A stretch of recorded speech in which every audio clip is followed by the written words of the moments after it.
我说人的一生2个时刻是看不到自己的，一个是我们来的时候，一个是我们走的时候。如果我的父母能让我看到是怎么来的世界，我觉得没有任何的礼物比这份礼物来得更加有。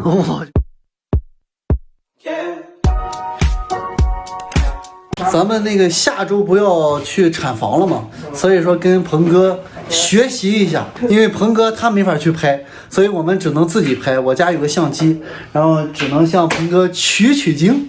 这个男人们在产房里怎么给老婆拍到最好的照片？一会儿我们跟他聊一聊，让鹏哥给我们讲讲啊。其实怎么讲呢？就是说自己看一下啊，它很重要的是一个记录。就比如说你能想得到这个东西，有时候没有人想到，你很多时候你回过来，你很可惜很多东西就错过了。我有时候我女儿她哭的时候我也拍，笑的时候我们很喜欢拍笑的啊。哭的时候我太太就问我，她哭你为什么也拍她？对呀，我说人这一生来我们是哭着来的，妈妈也是哭的，就是妈妈也很痛苦，对，爸爸也很着急的，是，所以说。情感的上面来讲，我们的这个哭的这一部分，我们不说悲哀，就是因为你很开心的时候也会哭的。其实哭是一个人的情感的最极致的表现来的。对，所以说我觉得记录的时候，你既然要选择一个记录，我作为一个摄影师来讲，就应该是。他的喜怒哀乐都拍下来，是。对，我们作为影像记录的话，也是要记录不一样的东西的，是的。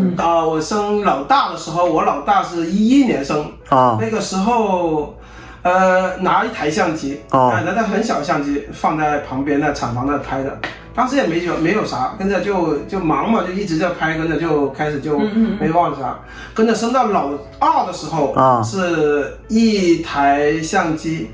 一台手机手机的固定机位在相机那边，手机在拍来拍去。升到老3的时候啊，2台相机，2台手机，一共4个就。但是呢，有一台手机呢是不拍摄的，是专门放那个钢琴曲给他的好朋友听的。我要说了，就大家很放松的，一定要很放松。能拍吗？你得提前跟人说是吧？你问这个问题是问得很好的，是的。因为我们俩也挺，因为要拍视频，你知道吗？我在第3个拍的时候，因为确实设备有点多了，跟着也比较明显。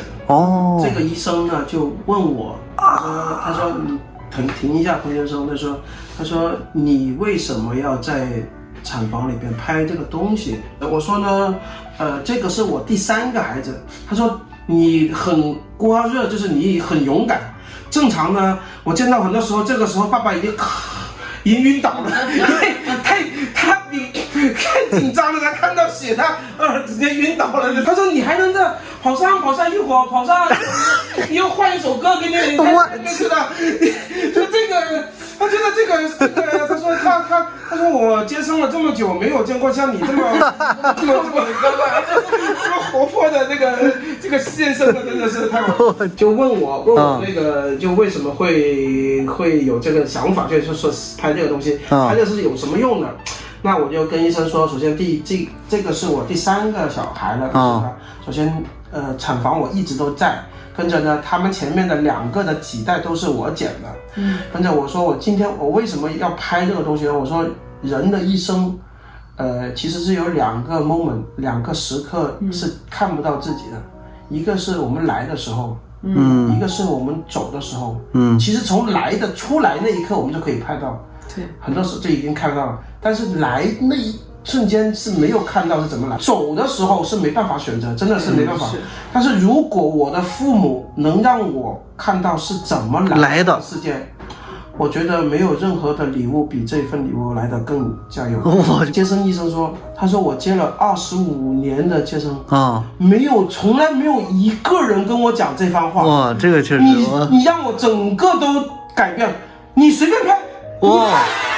是这样的。医生说你一定要拍，就是医生前面跟我讲，他说你拍你太太可以，你不要拍下边这样子。估计医生出于一个什么呢？我们等于是记录他的医疗事故，如果万一发生事故的话，等于在记录他的医疗事故。这种是因为不允许的，是的。因为我就是想给我的孩子看到他是怎么出来的。哇，那医生所以说当时我真的这番话打动了医生，医生说25年，你是第一个。我说这个话的，就是你看，你可以不是你关键你怎么想出来的？太厉害了，我靠！你就是没有准备，我任何词没有准备，我就是有感而发啊，有感而发，你看，有感而发。对，他问我说，我就是有感而发，因为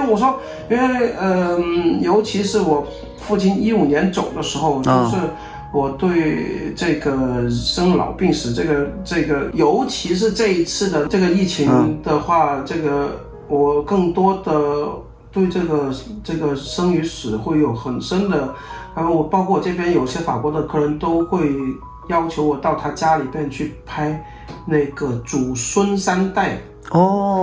他说以前我没有想过这个东西。他说这次我看到太多身边的人走之后，突然间一下想到这个东西。对，他说连一张照片都没有，有时候真的，人很短，没错，是人真的，今天不知道明天会发生任何的事。要经常记录，要经常记录。对，你每天都在变化。你虽然看不出来这个变化，但是你当这个素材积累到很大量的时候，你每天这个变化就会看得出来，每一点点的这个变化。这个是一旦放出来的时候，这个将来这些都是你的财富。我曾经也有个客人，是一个妈妈带着她女儿高考完了来欧洲找我，跟着给她女儿拍一组写真。我很少见，我说很少妈妈来在欧洲，因为我们拍婚纱比较多，个人女生漂亮的写真也多，情侣照的比较多。妈妈带着女儿出来拍，我真的是第一次。我就跟她拍完的时候跟她妈妈聊嘛，就是我说你为什么会有这个想法，会给你女儿拍一组这个写真？妈妈就这样跟我讲，她说我小孩从他出生那1年开始，我就给他每1年拍一组写真。他说这18本相册是我送给他成人礼。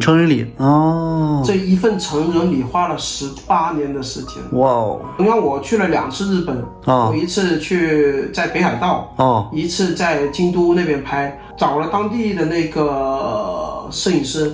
他在问我，他说你为什么自己会拍照还要花钱？日本摄影师很贵哦。他说你为什么还找日本摄影师？我跟我太太说，我说我也需要被记录到孩子的成长当中，孩子的成长不能缺失了我老躲在相机后面拍照，没错，你们没有记录，没有我了，对他说好吧，是的，又被你说不过去了。拍，是的。其实摄影师他真的一个喜欢摄影的，他自己本身就很热爱这个东西，他摄影就像写日记一样。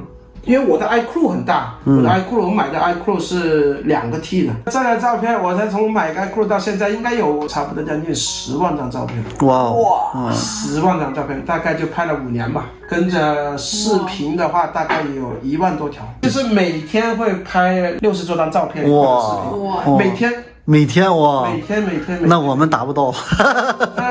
就是要把这个摄影变成自己生活的一部分。对，回头的时候发现人生会很丰富。我觉得今天你讲这个对我们，包括对咱们镜头前的朋友们非常有帮助。为啥？就是首先对我们来讲，就是他只要是情绪有变化有波动，不高兴的时候，从来不会让我拍视频拍照片。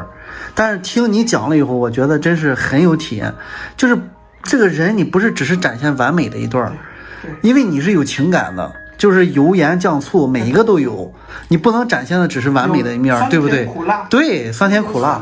所以我觉得我本身就是我很有感触，我觉得真的是需要我们就是记录每一个时刻，因为你不记录，可能错过了我们可能就忘了就会很可惜。这就是我们有个问题，就是在法国，比如说我们俩是要提前跟医生打个招呼吗？要拍照拍视频的话，我觉得在医生进厂房的那一刻的时候，就要跟医生有这样的说法，要跟医生讲清楚，就是说我们一会儿我想拍一拍，跟着就不拍医生就得了。不拍医生就得了，我们不拍他们的脸。就太太就特别瘦，所以说，我太太她倒是打了麻药的，但是呢，打麻药之前还是非常疼。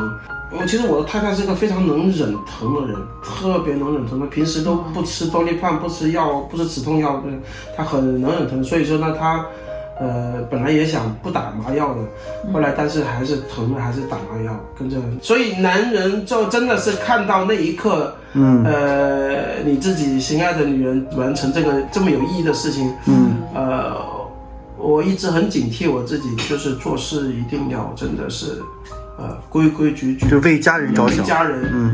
这一幕一直在我脑里边，这一幕一直在我脑里边，就是对，所以说工作非常认真，一个比一个努力，因为3个，我们现在一家人出去好大一排，飞机都是坐一排。今天特别开心，跟鹏哥在一起，又得到了他的很有价值的分享，对不对？然后也是他有3个孩子，所以很有经验。然后产房里应该怎么去拍摄，怎么给老婆做好心理安慰，要给老婆听音乐，听钢琴曲。对，所以说呢，我们也是非常开心。然后我们也是期待下周可以我们的小公主顺顺利利跟大家见面啊。然后呢，我们也是完全记录我们整个所有的朋友啊、家人的生活状态，就像鹏哥说的一样，每个人的生活都可以记录下来。这样的话，到大家年龄大的时候再翻过来看。